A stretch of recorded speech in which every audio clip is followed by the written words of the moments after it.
Hello everyone. So today I'm going to cover a poem, a metaphysical poem that is A Valediction Forbidding Morning, which was written by a metaphysical poet John Donne.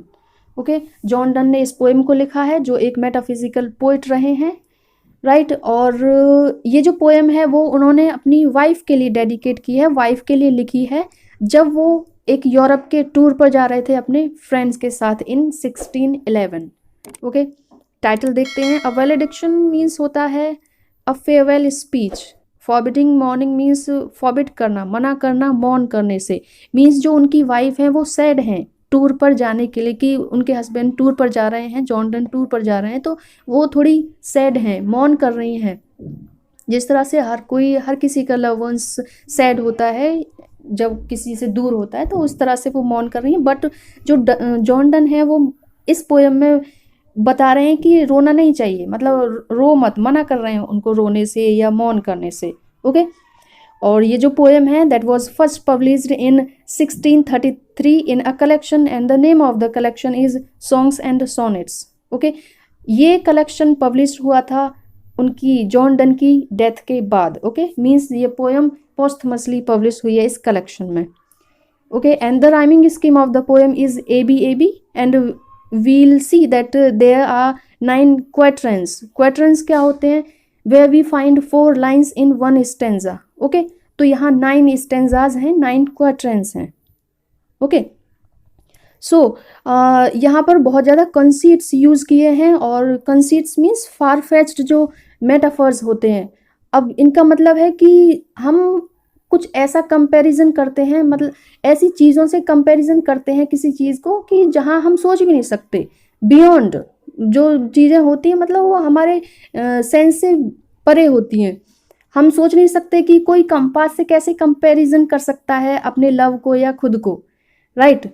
और अपने gold को, मतलब खुद को gold से कैसे comparison कर सकता है. तो इस तरह से हमें कंपैरिजन मिलता है इस पोएम में, और इस तरह से उन्होंने मेटाफर्स यूज़ किए हैं, कंसीट्स यूज़ किए हैं, जिस तरह से मेटाफिजिकल पोएट्स और भी करते आए हैं अपनी पोएम्स में, राइट. क्योंकि आजकल क्या, मतलब ह्यूमन बीइंग्स किस तरह से कंपेरिजन करते हैं अपने लव को या खुद को, कि अपने बिलव्ड है, कोई मून है, सन से, फ्लावर से, इस तरह से कंपेरिजन करते हैं. बट यहाँ पर जॉन डन है वो अपनी वाइफ को या खुद को कंपास से कंपेरिजन कर रहे हैं, कंपेयर कर रहे हैं, राइट.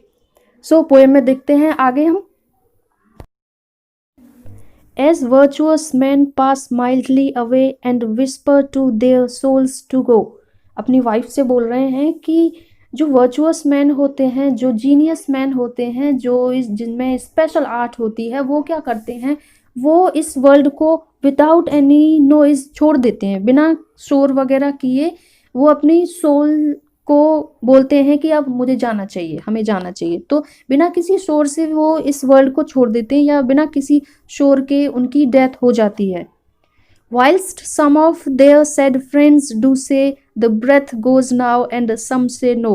वहीं पे उनके जो फ्रेंड्स होते हैं, सैड फ्रेंड्स होते हैं, वो क्या बोलते हैं उनके बारे में कि ऐसे लोगों को, ऐसे जीनियस लोगों को या वर्चुअस मैन को अभी नहीं जाना चाहिए. और उन्हीं में से कुछ लोग बोलते हैं कि ऐसे लोगों को तो कभी जाना ही नहीं चाहिए वर्ल्ड छोड़ के. जिस तरह हम भी बोलते हैं, बहुत ज़्यादा वर्चुअस लोग अगर होते हैं, या जो जीनियस लोग होते हैं, या ग्रेट मैन होते हैं, उनके लिए हम क्या बोलते हैं कि ऐसे लोगों को नहीं जाना चाहिए. तो इसीलिए वो बोल रहे हैं कि ऐसे लोग तो वैसे ही बिना किसी शोर के चले जाते हैं, और हमारा प्यार तो बहुत बड़ा है, तो हमें इस तरह से रोना धोना तुम्हें नहीं करना चाहिए, अपनी वाइफ से बोल रहे हैं. नेक्स्ट देखते हैं. So let us melt and make no noise, no tear floods nor sigh Tempest move. तो हमें, चलो हम भी मेल्ट हो जाते हैं, मेल्ट मीन्स हम भी सेपरेट हो जाते हैं बिना किसी शोर के. No tear floods nor sigh Tempest move, कि तुम्हें ज़रूरत नहीं है टेयर बहाने की, आंसू बहाने की, या आंसू इस तरह से बहाने की ज़रूरत नहीं है कि फ्लड्स वगैरह आ जाए, या साए ऐसे भरने की ज़रूरत नहीं है कि टेम्पेस्ट आ जाए. टेम्पेस्ट मीन्स तूफान वगैरह आ जाए. तुम्हें कोई ज़रूरत नहीं है तूफान लाने की या आंसू बहाने की. हमें सेपरेट होना, अगर सेपरेट होना भी है तो बिना किसी शोर के होना है. Okay, it were profanation of our joys to tell the laity our love, कि अगर तुम ऐसा करोगी, तुम रोगी या आंसू बहाओगी या तूफान वगैरह लाओगी, ऐसे साएं भरोगी, तो इससे क्या होगा, इससे लोगों को पता चलेगा, जिससे हमारी इंसल्ट होगी, हमारे लव की इंसल्ट होगी। लोगों को पता चलेगा कि ये रो रहे हैं, ये आंसू बहा रहे हैं, तो इससे क्या होगा कि इसी वो लोग सोचेंगे कि जो हम इनका लव है वो वीक है, राइट, फिजिकल है। तो नहीं, ऐसा नहीं करना तुम्हें ज़रूरत नहीं है ये सब करने की, क्योंकि इससे हमारी इंसल्ट होगी, लोग हमें क्या समझेंगे फिर, राइट। नेक्स्ट देखते हैं। Moving of the earth brings harms and fears, men reckon what it did and meant, कि moving of the earth means earthquake जो होता है, जब अर्थक्विक आता है तो वो बहुत ज़्यादा हार्म्स लेके आता है, फियर लेके आता है, ह्यूमन बींग्स की जो लाइफ है उसको बहुत ज़्यादा अफेक्ट करता है, उनका बहुत ज़्यादा नुकसान होता है, हार्म होता है, और उनमें डर लेके आता है, राइट, मीन्स डर जाते हैं लोग। बट उसके बाद भी मैन क्या कर सकता है, men reckon what it did and meant, लेकिन जो मैन है वो सिर्फ रेकन कर सकता है, अंदाज़ा लगा सकता है कि जो अर्थक्विक आया है वो कितना ज़्यादा क्या हार्म करके गया है, कितना ज़्यादा अफेक्ट करके गया है, इसका सिर्फ अंदाज़ा लगा सकते हैं ह्यूमन बींग्स, और उसका मतलब निकाल सकते हैं, हाँ इसका मतलब इतना नुकसान करके गया है ये अर्थक्विक, सिर्फ इतना ही कर सकता है man. But trepidation of the spheres the greater far is innocent, लेकिन जो स्फेयर्स हैं मीन्स प्लैनेट्स हैं, अर्थ के जो आसपास प्लैनेट्स हैं बहुत ज़्यादा बड़े बड़े हैं, आपको भी पता है, right.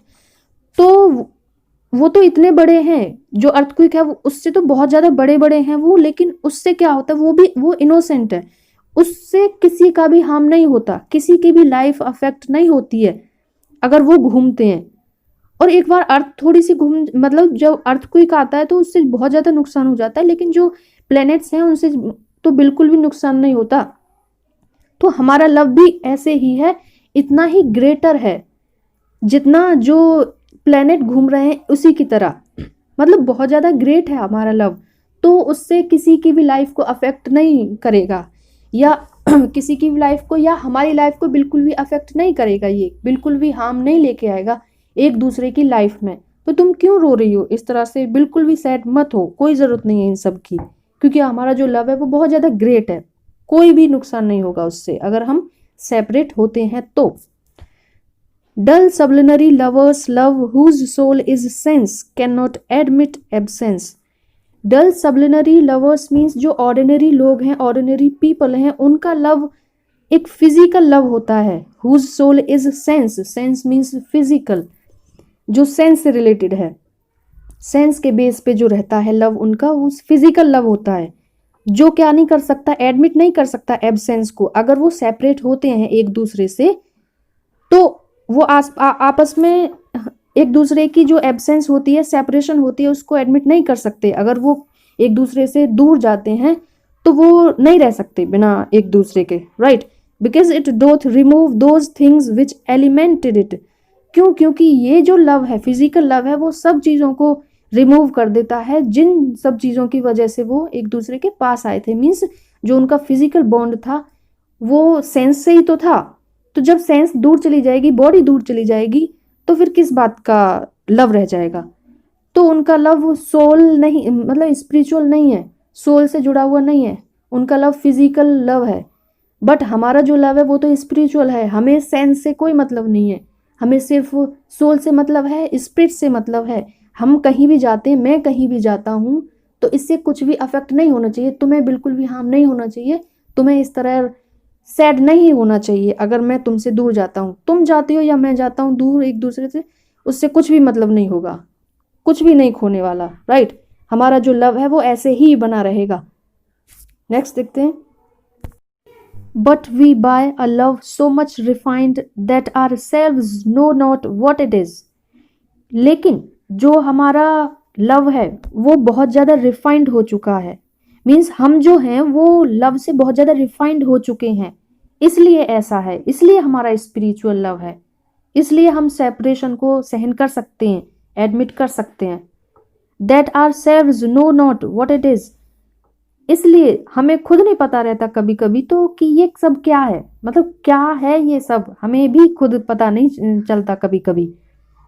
Inter assured of the mind, careless eyes lips and hands to miss.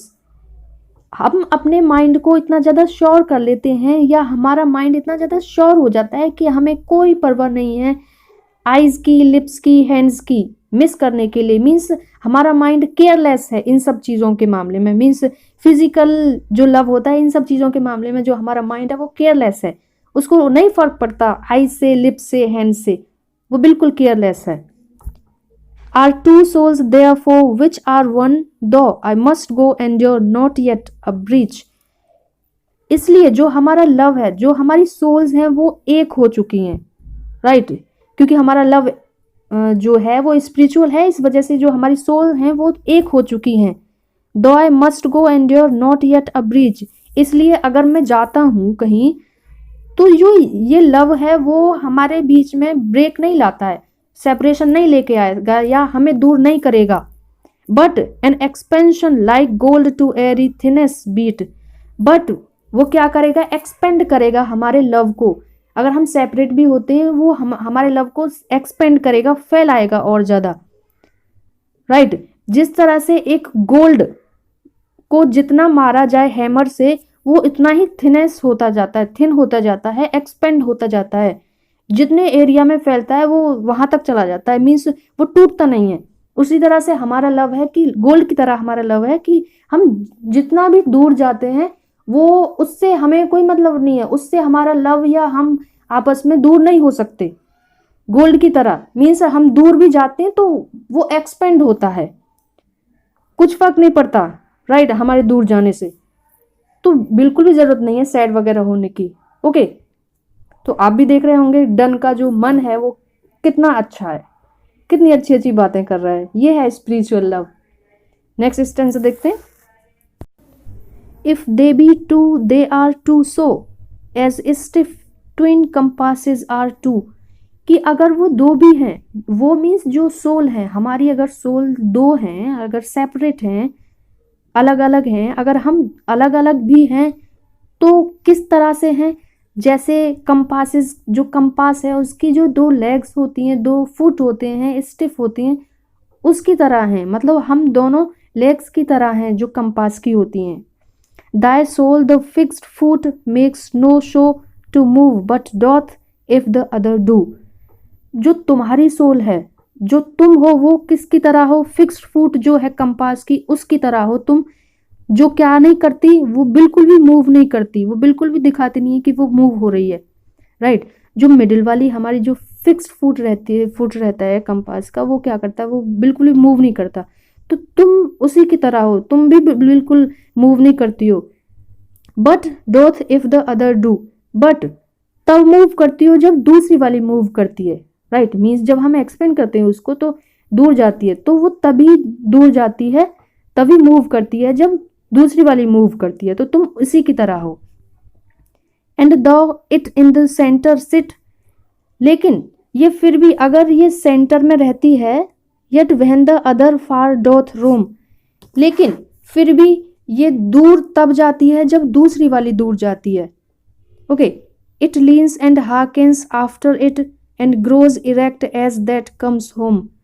और ये झुकती तब है, ये तब एडजस्ट करती है जब दूसरी वाली करती है एडजस्ट उसके साथ साथ। And grows erect. और ये सीधी तब होती है जब दूसरी वाली वापस आती है, जब दूसरी वाली सीधी होती है। मीन्स जब दूसरी वाली लेग कंपास की सीधी होती है, तुम भी उसी की तरह हो, तुम भी तभी सीधी होती हो। या मैं कहीं भी जाता हूँ तुम्हारे पास ही आता हूँ, या मैं कहीं भी जाऊँ तो तुम्हारी जो तुम हो वो कहीं नहीं मूव करती हो, तुम फिक्स फुट की तरह हो, तुम कहीं मूव नहीं करती हो। मैं भले ही मूव करता हूँ, मैं भले ही इधर उधर घूमता रहता हूँ, लेकिन तुम्हारे पास ही आता हूँ बाद में, राइट। तुम हमेशा फिक्स फुट की तरह रहती हो। नेक्स्ट देखते हैं। Such wilt thou be to me who must like the other foot obliquely run. कि बिल्कुल इसी की तरह, बिल्कुल जैसे कंपास की जो फिक्स्ड फुट है, जो मिडिल वाली सेंटर वाली फुट है, सेंटर वाली लेग है, उसी की तरह तुम मेरे लिए हो बिल्कुल। Who must like the other foot, और जो दूसरा वाला जो फुट है जो रन करता रहता है ऑब्लिकली, जो इधर उधर भागता रहता है, इधर उधर कामों की वजह से इधर उधर जाता रहता है, कोई फर्क नहीं पड़ता फिर भी, वो मैं हूं, right. Dai firmness makes my circle just, जो तुम्हारी फर्मनेस है, जो तुम्हारी लॉयल्टी है, वो मेरे सर्कल को कंप्लीट करती है, मेरे सर्कल को बनाती है। मैं कहीं भी इधर उधर चला जाऊं, तुमसे सेपरेट हो जाऊं, तुम सेपरेट हो जाओ मुझसे, तो ये जो फर्मनेस है, तुम्हारी लॉयल्टी है, वो हमारे सर्कल को कंप्लीट करती है, कोई भी प्रॉब्लम नहीं हो पाती है हमें इससे। And makes me end where I begin, और मुझे बनाती है, मुझे वहीं फिर से वापस ले आती है जहाँ से मैं स्टार्ट करता हूँ, जहाँ से मैंने स्टार्ट किया था। तुम्हारी जो लॉयल्टी है वो मुझे फिर से वापस ले आती है तुम्हारे पास। तो तुम्हें कोई ज़रूरत नहीं है रोने की, या बाढ़ जैसे आंसू लाने की, या टेम्पेस्ट लाने की, तूफान लाने की, कोई ज़रूरत नहीं है। बिकॉज यू नो ना that our love is spiritual. Okay, हम कहीं भी जाते हैं, हमें कोई हमारा जो लव है या जो हमारी सेपरेशन है वो हमें अफेक्ट नहीं करेगी, उससे कुछ भी नुकसान नहीं होगा हमें, क्योंकि जो हमारा लव है this is just like a gold. जिस तरह से गोल्ड को क्या करते हैं, एक्सपेंड होता है गोल्ड जब हम हैमर मारते हैं उसमें, उसी तरह से हमारा लव है। अगर हम दूर भी जाते हैं तो एक्सपेंड होगा हमारा लव, उससे कम नहीं होगा। ओके, और मैं कहीं भी जाऊं घूम फिर के, मैं वहीं आऊंगा तुम्हारे पास, कहीं भी नहीं जा सकता, सिर्फ तुम्हारे पास ही आऊंगा वापस। ओके, सो यही है हमारी आज की video, and thanks for watching this video. मिलते हैं नेक्स्ट वीडियो में, तब तक के लिए बाय बाय, टेक केयर।